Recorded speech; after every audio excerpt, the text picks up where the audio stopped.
So the Holodomor is a relatively recent phenomenon as a name for the historical event, which for many decades was called the Great Famine or the Ukrainian Famine or the Ukrainian Genocide. Holodomor is a word that means death by starvation. And it refers to a period in the early 1930s, 1932 and 1933, during which the Soviet Union, in seeking to collectivize agriculture, caused an unimaginable calamity to the Ukrainian food supply. And it led to the deaths of anywhere from 3 to 5 million Ukrainian peasants, predominantly. The famine has had an enormous impact on the course of both Ukrainian and Soviet history.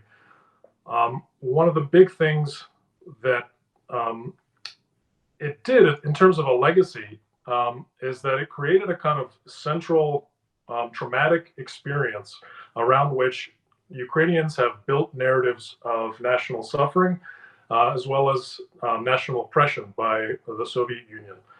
And that has made it a central event in the history of Ukraine and a central event in the history of the Soviet Union as well. I guess the biggest sort of impact in terms of sociological structure and in terms of in terms of human tragedy is that the Holodomor basically was a final destruction of Ukrainian peasant civilization. The first major reforms, obviously, of the peasantry and of the Ukrainian countryside happened in the Russian Empire with the abolition of serfdom. But the kind of transformation of the Ukrainian countryside really entered a dramatic new level with World War I and with the coming of the war and then the Russian Civil War. Both of these events really radically reshaped the relationship of the peasantry with the outside world and with the state. First the Russian Empire, then the Soviet state, and various Ukrainian state formations. Essentially, the Soviet experience in the Ukrainian countryside was one of inherent conflict from the very beginning.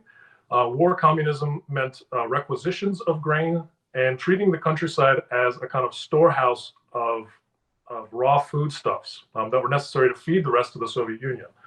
And so that conflict really came to a head in the early 1930s, and the Holodomor represented the final breaking of the backbone of resistance to the Soviet agricultural policies and to collectivization.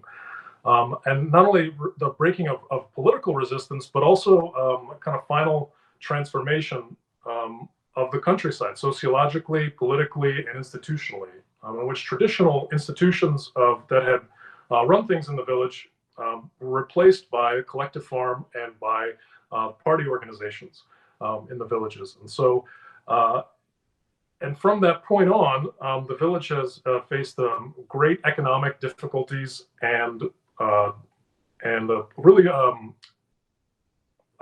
troubles in finding their fortunes for later history.